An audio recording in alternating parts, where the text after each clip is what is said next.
never seen a tornado this big. Wait, there's three of them. We need help. 911, what's your emergency? Oh my gosh, we need help. The house across the street just exploded. 911, what's your emergency? We're trapped and I can't get to my kids. Please. I'm sorry, all folks are busy. Please try your call again later.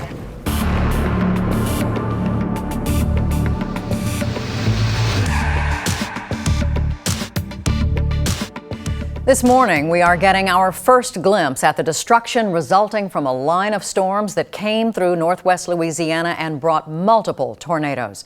Buildings were torn apart and 68 people are reported dead, and more than 700 are injured or missing. These numbers are expected to grow higher. So far, there have been 6 confirmed tornadoes, the worst being in Bossier City. And because of the damaged roads, rescuers still have been unable to reach some areas. Let's go to Mark Fuller in Highland Hills, where an EF5 tornado hit a little after 10 o'clock last night. Thank you, Sabrina. I'm standing outside of what used to be the high school. Sabrina, in all my years of reporting, I've never seen tornado destruction like this. There's no power, no phone service. There are few passable roads at this time. Businesses are closed. If they're even still standing, the few people that I do see are on foot. The only reason why we are still able to broadcast is because we were already in the area last night for another story. Crews are still trying to clear the area of debris so that emergency personnel can get in here to fully access this area.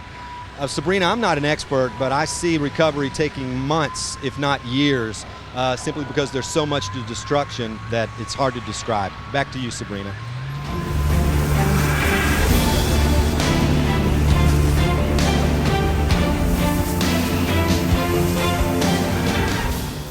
Tonight, we continue our coverage of the devastating tornadoes in northwest Louisiana. As we all know, communications and technology play an enormous role in our lives. So, in the middle of a disaster, how do early responders stay in contact? Tonight, we find out. We go live to Beth Tinsley, who is at the Emergency Operations Center. Beth?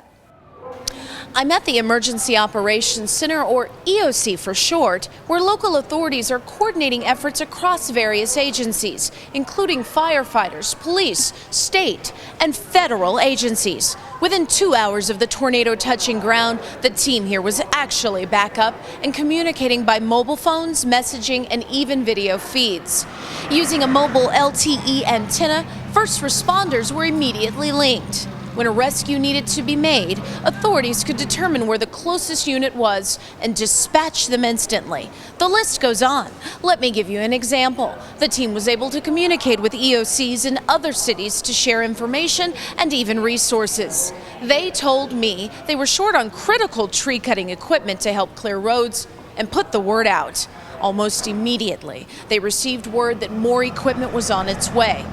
Video feeds from the police officers' body and car cameras as well were used to help in the rescue efforts, as the officers could actually see what was going on. In some cases, even providing video of intersections where traffic cameras are down. I just wish everyone could see how all this technology has come together. The speed in which they were able to get the different groups talking is amazing. These efforts undoubtedly help save many lives.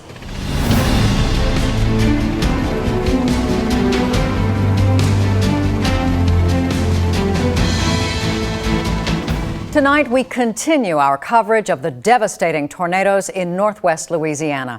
During the immediate hours after the storm, local and neighboring first responders did a heroic job, and they still are hard at work around the city. Now, at the governor's request, FEMA has joined the efforts after the president declared this a major disaster area on Tuesday. I have with me on Skype a very busy John Snyder, the FEMA director overseeing local efforts. John, thank you very much for taking a moment to be with us. What is the focus of your team right now? We're working on cross-agency coordination, search and rescue, restoring power, and providing for the basic needs of the storm victims. There are so many people in need. How do the different responders coordinate with each other? communication is a top priority. We're using the dedicated public safety network called FirstNet to organize first responders.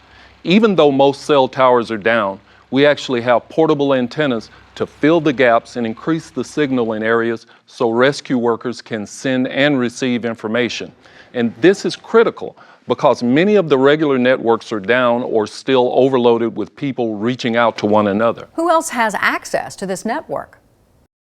It is designed so authorized first responders have immediate access. This includes hospitals, ambulances, the power and gas companies, and local and government agencies. This network is the key vehicle for sharing critical information. Certainly a lesson in how technology is making a difference during disasters. Thank you very much for your time, John. You're welcome. Thank you.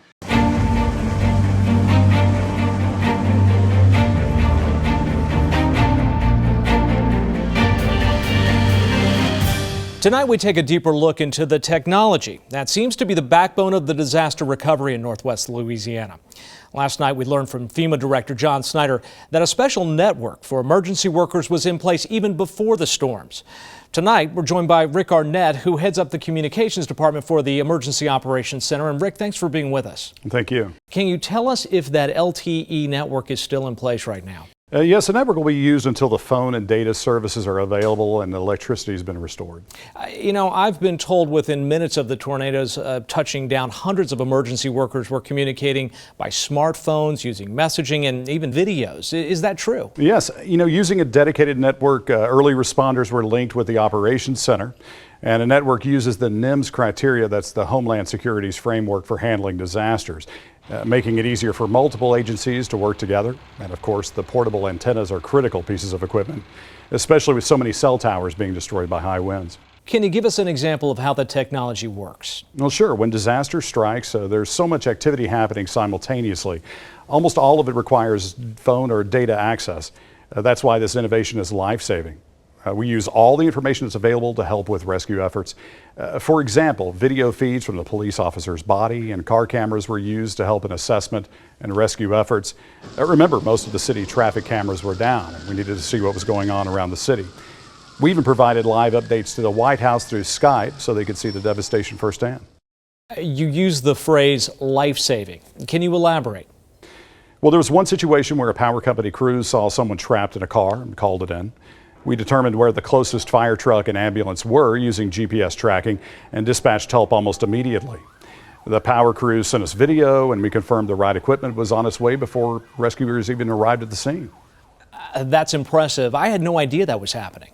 Yes, it's not just the incoming information. Almost immediately after the storm, we started sending text messages out to all rescue teams so they had the latest updates on road closures and hospital capacities. Another way it was used was to manage resources. After the tornadoes touched down, we knew the damage was extensive. We started communicating with emergency operations centers in other cities. Two places where we normally would house people that lost their homes were significantly damaged. So we put the word out, and within minutes we had 2 nearby communities volunteer space, as well as transportation to take the families that needed it. I wish everyone could see how our local heroes and technology came together to save lives. Rick, great insight. Thank you for joining us and telling us about this technology that has literally come to our rescue. My pleasure. Our coverage of the recovery efforts continues tomorrow morning, as well as breaking news as it happens. Stay tuned to Channel 7 for the latest developments.